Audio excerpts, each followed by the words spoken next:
Hello, everyone. Hope you all had a great holiday season, great Christmas for some.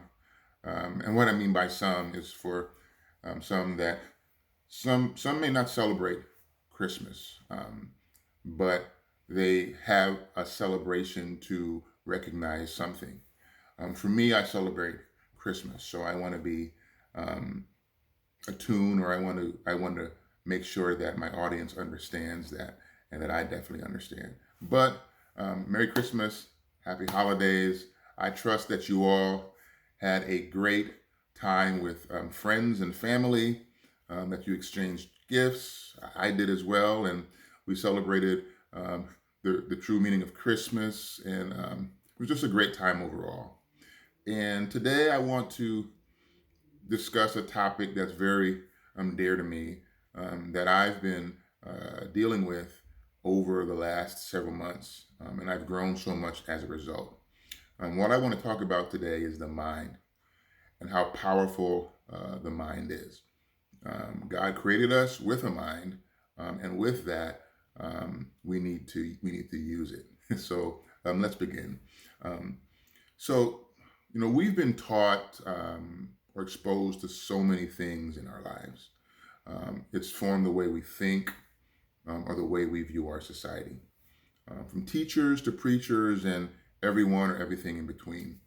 Um, now, the good side, right, of being exposed to different things or insight is that we get inspired to take action.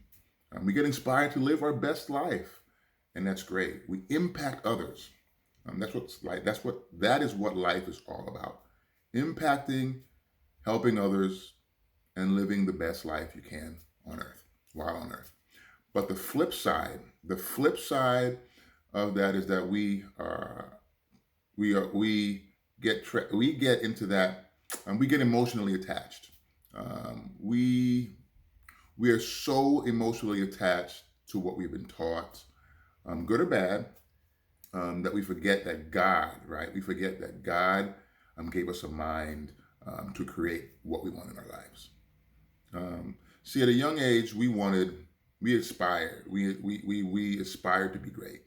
We wanted to be athletes, movie stars. We wanted to be our own person. We wanted to be rich, successful, and everything that came along with that.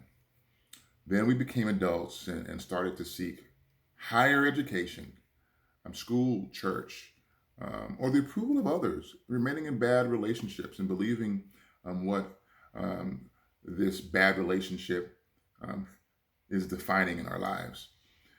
Now, outside of bad relationships, let me make sure I address this. Outside of bad relationships, I'm not saying school or church is bad. I attend church, but we begin to rely solely on others, and not being confident in what we have internally. Now that's a setback. That's an issue. We begin seeking validation from others, or we feel afraid, right, to or hesitant to dream big.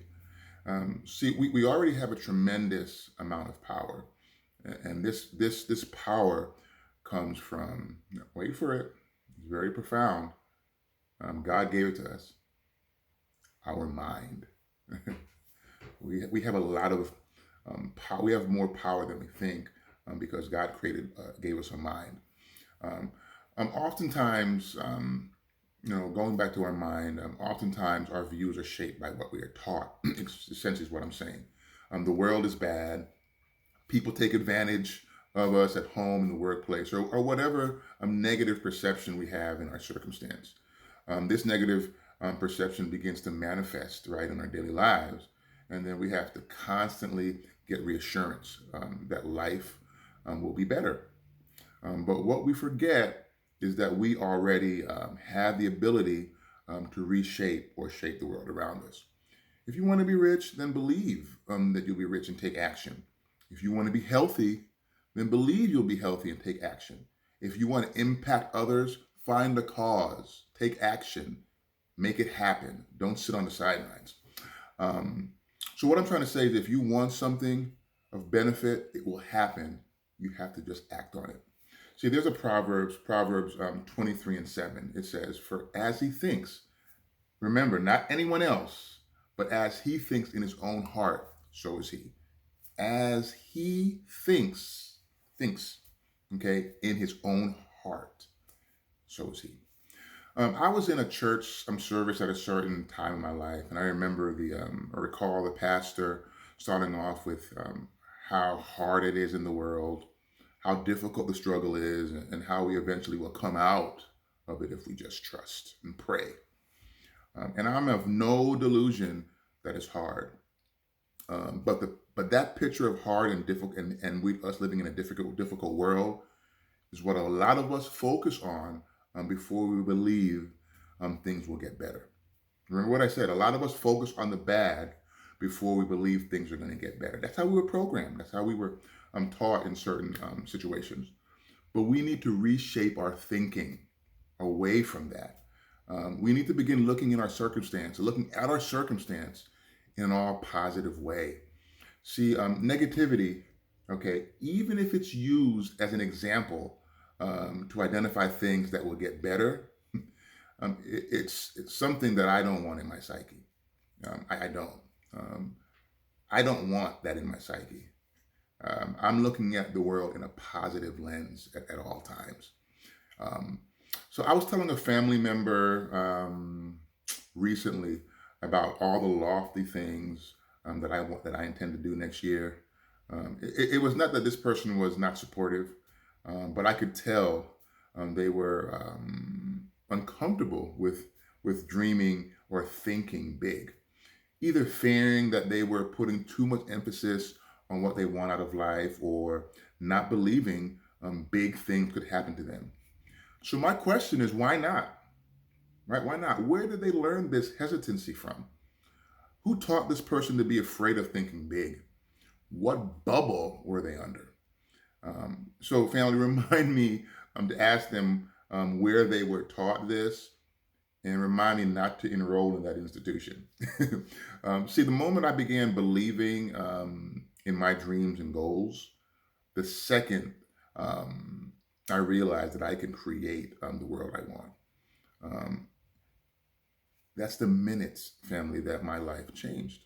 From seeing the world in a negative lens into what God truly wanted for us. And there's so much good in the world. There's so much good in the world. So much success to be had. So many things for us to do. We just have to believe it can happen, and stop being afraid of it. Stop being afraid of it. There are two proverbs that I quote, that I love to quote. One is, all problems are illusions of the mind. Let me say that again. All problems are illusions of the mind. And I will not let anyone walk through my mind with their dirty feet. Remember what I said. I will not let anyone walk through my mind with their dirty feet.